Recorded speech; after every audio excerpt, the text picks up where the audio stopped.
इमाल ठेकी न जाए अपना घरे, एही में चल गहिले लोग बड़े बड़ी चुकी चीज पे तू करेलू घमंड, जोरे बरमंड।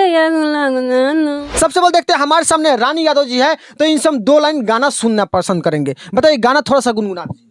ऐसे बोलिएगा तो नहीं गा पाएंगे। क्या है नहीं गाइएगा तो फिल्म में गा है, यहाँ के लोय में बानी, लोय में आई रहो वो यहाँ के बहुत बढ़िया लोय में बानी। ये लोग न्यूज देखी सब हल्का सा तो दर्शक फील ताकता, में दर्शक और सीन देखा था। देखिए खाली गाना गुनगुना दीजिए बस, और कुछ नहीं। सामने देखी रहे और मुस्कान लोग देख रहे इमाल ठेकी न जाए अपना घरे, एही में चल गहिले लोग बड़े बड़े। कोची में मतलब लोग चल गए बड़े बड़े, यही में चल गए बड़े बड़े, मतलब किस चीज में लोग चलेगा?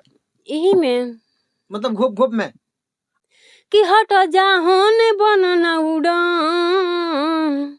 कि छोटी चुकी चीज पे तू करेलू घमंड, जोरे बरमंड।